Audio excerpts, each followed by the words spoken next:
Vamos lá, negada, coxinha de mortadela 5, hoje com a camisa de cor neutra, diretamente de Aracaju. A cidade tem a orla mais bonita do Brasil. Vou falar do tema mais importante até agora do coxinha de mortadela, e talvez não tenha um tema mais importante, porque eu considero esse o maior problema do nosso Brasil, que é a carga tributária do Brasil ser regressiva e indireta. O resultado disso é nós termos essa estrutura de brutal desigualdade social que nós temos no Brasil. Só para citar dois números: 8% das pessoas têm 87% da riqueza do Brasil. 5 pessoas, 1, 2, 3, 4, 5 pessoas têm renda equivalente a 50% da população do Brasil. Isso ocorre porque nós temos aqui um sistema ainda meio que hereditário, meio que não, hereditário, de transferência de renda de uma geração para outra. O ITCDN, que é o Imposto sobre Heranças, por exemplo, no Brasil ele é de, no máximo, 8%. Poucos estados cobram 8%, que é o máximo que a Constituição permite. A Constituição brasileira, ela coloca um limite máximo para um imposto que é um dos mais justos que poderia existir, que é o de herança. Veja só, o sujeito ganha patrimônio e transfere para a geração futura. Isso é uma coisa bizarra. Em qualquer país do mundo, por exemplo, no Japão chega a ser 55% esse imposto. Quer dizer o seguinte: você ganhou, beleza. Metade fica para sua família, metade para o Estado, para que outra pessoa tenha a oportunidade de ganhar também, e não seu filho, só porque é seu filho seja rico, do mesmo jeito que você é rico. A França, 45%, nos Estados Unidos chega a 40%, no Brasil, como eu disse, no máximo 8%, o Ceará, por exemplo, cobra 8%, São Paulo só cobra 4%, que é um dos estados de concentração de renda mais absurda do Brasil. Em países sérios, por exemplo, nos Estados Unidos, muitos bilionários... Os Estados Unidos é um país desigual, mas muitos bilionários fazem doações em vida de bilhões, não porque eles são bonzinhos, é porque aquilo ali iria para o Estado. Então ele prefere passar para uma instituição de caridade, alguma coisa que ainda serve de marketing para a empresa dele. Não é porque ele é bonzinho, porque ele faz marketing para a empresa dele, um dinheiro que iria para o Estado de qualquer jeito, né? Porque não transfere diretamente para os filhos. Cerca de metade ou próximo disso iria para o Estado, para que o Estado dê oportunidade a outras pessoas de ganhar dinheiro também, como essa pessoa ganhou. 0,3% dos mais ricos do Brasil tem um patrimônio de 1,3 trilhão de reais. A renda dessas pessoas é 298 bi. Foi em 2013, né? Foi o dado mais novo que eu consegui aqui. Lá para cá também tem crise, não teve novidade nenhuma. 196 bilhões desses, ou seja, 2/3, é isento de imposto. Já pensou? Os caras mais ricos, 2/3 da renda deles é isento de imposto. Vou já explicar por quê. Apenas 1/3 paga imposto de renda. Se por acaso a gente taxasse em 30% esses 200 bi, nós teríamos aí 60 bilhões extras no orçamento. Falo já sobre isso. Muita gente dessa recebe a sua remuneração em offshore. Por exemplo, jogador de futebol tem um negócio chamado direito de imagem, e aí ele recebe grande parte dessa grana fora do país, no offshore. Muitos jogadores que jogam, por exemplo, na Espanha, que é um país sério que tem cobrado isso, têm sido acusados, têm ameaças de ir para a cadeia. Messi, Neymar, Cristiano Ronaldo, né? Porque eles fazem... O staff deles faz isso para burlar, né? Uma pessoa chamada Henrique Meirelles, por acaso era ministro da Fazenda até outro dia, o patrimônio dele... As reservas dele são todas em offshore. Muito provavelmente ele recebeu grande parte das suas remunerações ao longo da sua carreira em offshore. E muito provavelmente esse sujeito deu um jeito de burlar a legislação brasileira para não pagar imposto nesse país. E ele toma conta da economia do país e é candidato à presidência da República. Olha só que merda do caralho. Países que têm tributação em torno de 35% do PIB, como o Brasil, são os países mais ricos da OCDE. Veja só as discrepâncias. Se a gente tivesse no Brasil, a gente não tem, mas se a gente tivesse, que já seria um avanço, um imposto sobre valor agregado, que congregasse PIS, COFINS, IPI, CSLL, 1000 siglas dessa daí, né, um imposto sobre valor agregado, nós teríamos aí cerca de 8% do PIB sobre o valor agregado. Os países da OCDE têm 6,77%. Então nós estamos um pouquinho acima. Agora, sobre as vendas, nós temos 5% do PIB sendo taxados. A OCDE tem 0,15%. Quer dizer, sujeito, que é uma tributação absurdamente indireta. Você taxa todo mundo. Então, você comprou qualquer coisa, você está pagando muito imposto. E a tributação brasileira é muito, muito, muito concentrada nisso. E isso é muito ruim, eu vou falar já já por quê. Bens específicos são taxados em torno de 3% no Brasil e na OCDE. Por exemplo, o sujeito compra uma Ferrari, compra cachaça, compra cerveja, que é coisa que tem que ser taxado mesmo, que é luxo, né? Então, nós estamos na média internacional. Outros, nós em torno de 1% do PIB está em outros, que é taxa absurda aí que a gente nem sabe o que é que a gente paga, mas a gente paga na OCDE 0,01%. Eles não pagam quase nada nessa categoria de outros. Assim, nós temos aí uma tributação em torno de 17,6% do PIB de tributação sobre o consumo. A OCDE é em torno de 10%. Isso representa mais da metade da tributação brasileira taxada sobre o consumo. Na OCDE é cerca de menos de 1/3. Como eu falei, os tributos sobre o consumo no Brasil são 51% sobre a folha salarial, né? Juntando aí, 25% a folha salarial do Brasil de taxação, uma taxação alta sobre folha salarial. Isso pesa muito no bolso do trabalhador e do empresário. A renda é taxada em apenas 18% no Brasil. Juntando os dois, aí folha salarial com renda daria uns 43% do orçamento, da receita pública do Brasil.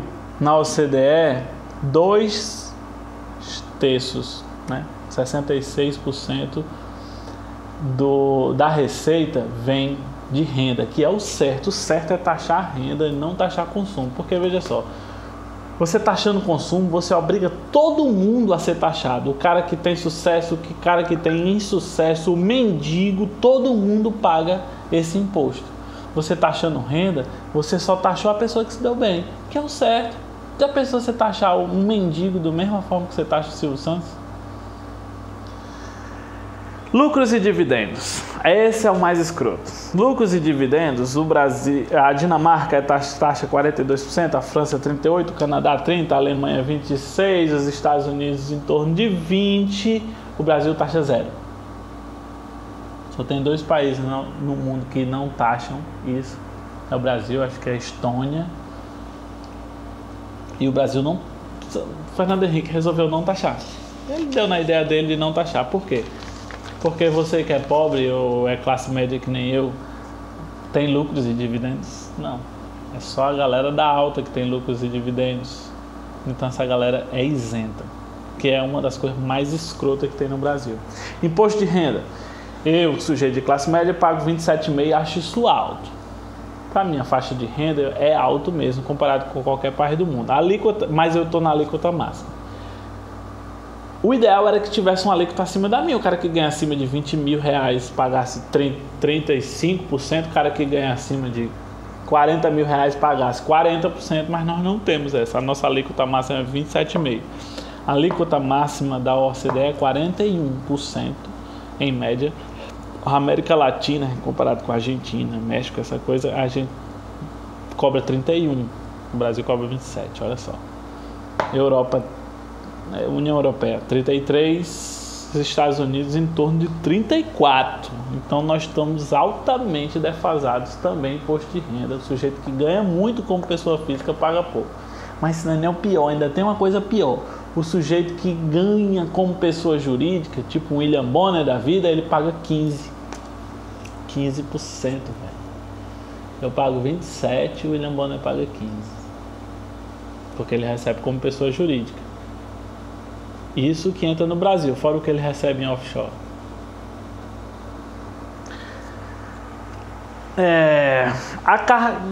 No frigir dos ovos, juntando tudo, a carga tributária por renda, lucro, ganho de capital, assim, num país sério como a Dinamarca, representa 33% do PIB.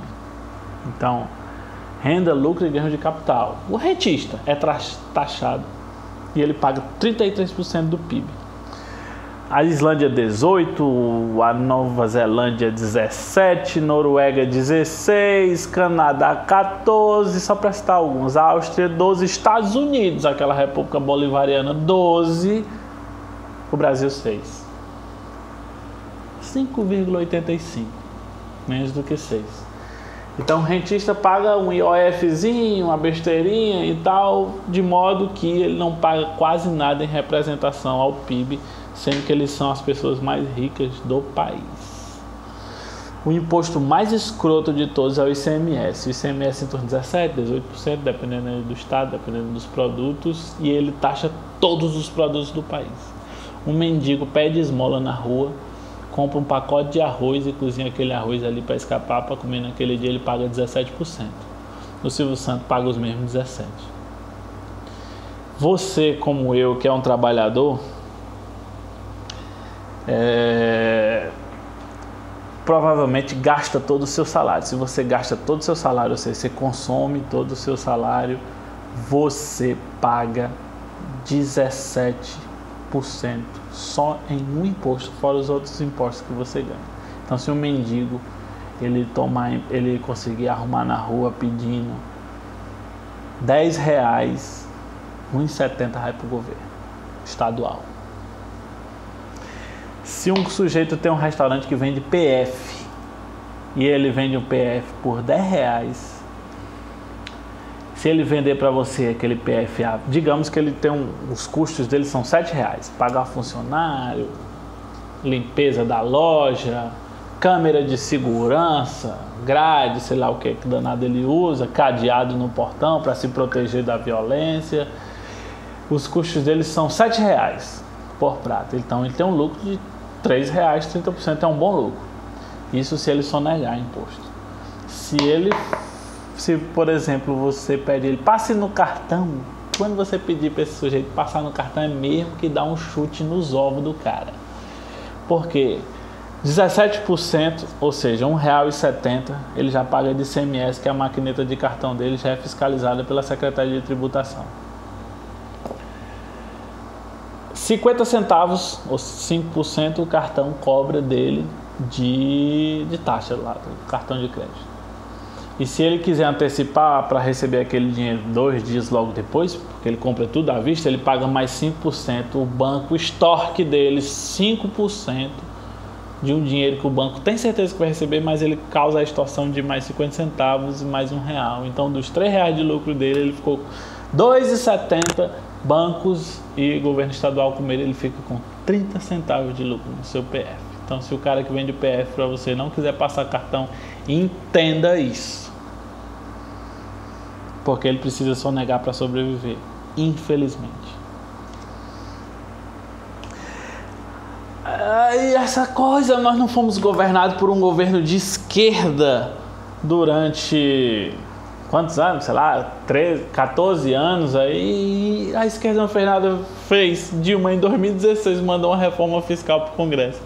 2016, se Dilma pedisse para o síndico do prédio da filha dela entregar uma carta para ele não entregava, porque ela não tinha força para isso. Ela queria fazer uma reforma fiscal, ou seja, foi só para tirar onda com a cara da gente.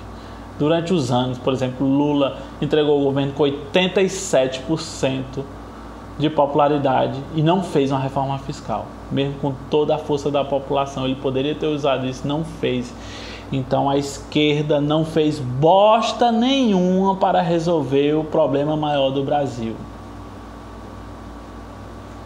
Entenda quando o seu amigo de direita criticar isso. Entenda. Eu não estou dizendo que você tem que deixar de ser esquerda por isso. Eu estou dizendo que você que é de esquerda, entenda que a esquerda não fez nada para resolver o principal problema do Brasil, que é uma carga tributária bizarra que tira dinheiro das pessoas que trabalham, das pessoas que produzem e transfere para os rentistas desse país. Transfere como?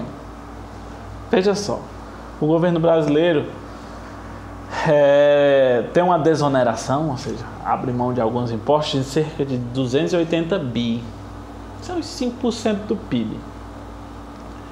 Que os caras chamam preconceituosamente de bolsa empresário. Essa bolsa empresária tem pontos bons e pontos ruins. Por exemplo, o Simples, né, que é o sistema que atende a micro e pequenas empresas, né, o governo abre mão de muitos impostos ali no sistema Simples, o que é certo. A Zona Franca de Manaus é contestável, mas gera muito emprego. Também ela come muito dinheiro dessas desonerações.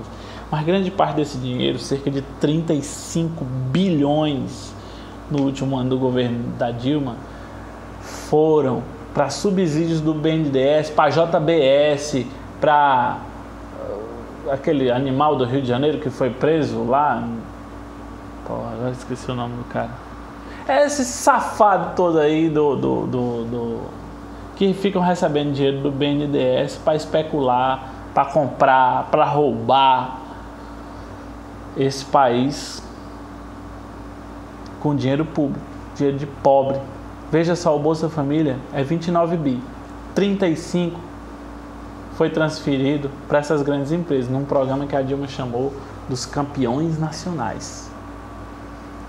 Esse programa dos campeões nacionais foi o seguinte: o Brasil, como ele importa muito, o Brasil é um país altamente desindustrializado hoje, como ele importa muito, para compensar a balança fiscal do Brasil, ele precisa exportar alguma coisa.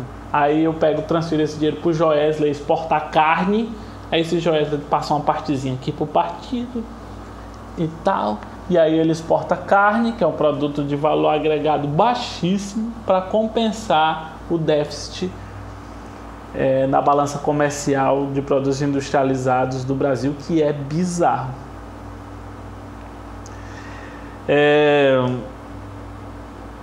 Se eu, Tulinho, tivesse a possibilidade de passar a caneta para resolver esse problema, eu fiz umas continhas aqui. Se eu conseguisse dobrar a alíquota do imposto sobre pessoa jurídica, que é 15%, se eu dobrasse ela para 30%, eu arrecadaria só daí de uma tacada 120 bi. Mas aí eu ia pegar o pequeno empresário, o médio, vamos isentar essa galera aí, assim mesmo eu ainda conseguiria 60 bi, só pegando grandes empresários e William Bonner da vida, altos funcionários que recebem como pessoa jurídica. Em país sério, um cara desse que receber salário de trabalho de pessoa física como pessoa jurídica, ele vai para cadeia. Vai para cadeia. Mas eu conseguiria 60 bi. Lucros e dividendos, se eu pegasse aqueles lucros de dividendos lá de 196 bi e taxasse ele em 30%, eu arrumava mais 60 bi. Heranças, se eu taxasse em, sei lá, 40%, os 51 bi de herança que é transferido no Brasil, eu conseguiria mais 20 bi. Se eu acabasse com essa farra do BNDES, eu conseguiria mais 35 bi, criando uma alíquota nova do imposto de renda, mais 5 bi, são 180 bi que o Tulinho arrumou da noite pro dia. Isso dá para pagar o déficit fiscal do Brasil, que é 130 bi, ainda sobra 50 bi para investimento. Você imagina, 50 bi de investimento para um governo que está, um estado que está altamente quebrado, eu arrumar 50 bi de investimento. Lógico, esse 50 bi de investimento não pode se sustentar por muito tempo, porque o que eu teria que fazer enquanto governo? Desonerar o consumo. Se eu onerei tanto a renda e os rendimentos como um todo, né, eu tenho que desonerar o consumo. Então eu daria esse choque no primeiro ano, acabaria com o déficit, desoneraria, por exemplo, primeiro a folha, a cesta básica, para poder comer sem pagar imposto. E tem estudos que estimam que isso geraria 1 a 2% de crescimento do PIB por ano durante pelo menos 10 anos. Só uma reforma dessa.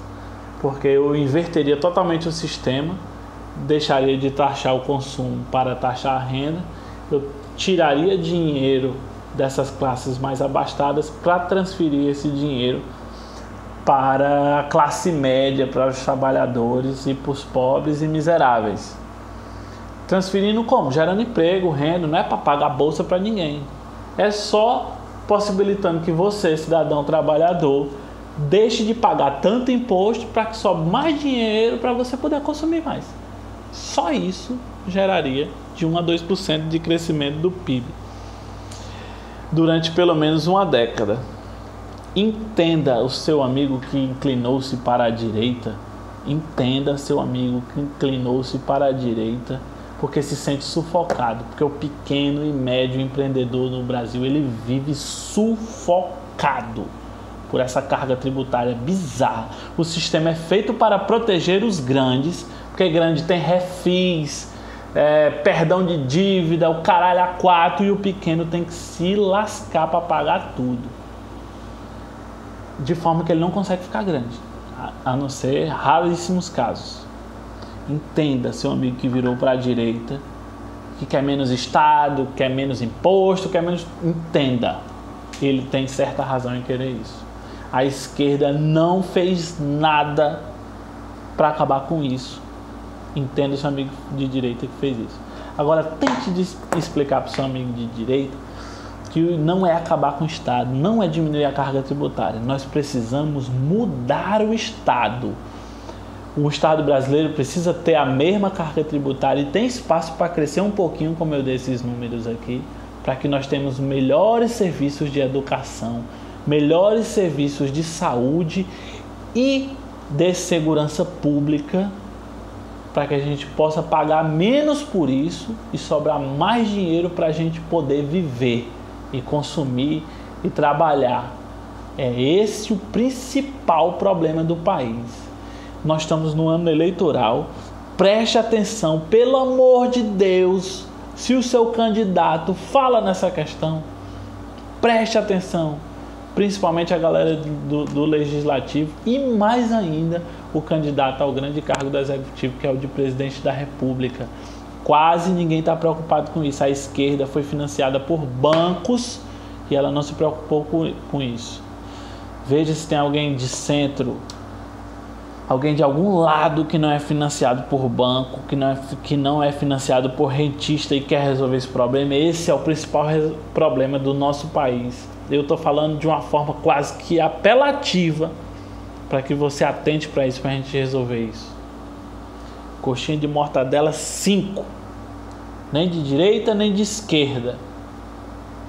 De centro-esquerda, porque o recheio é o mais importante.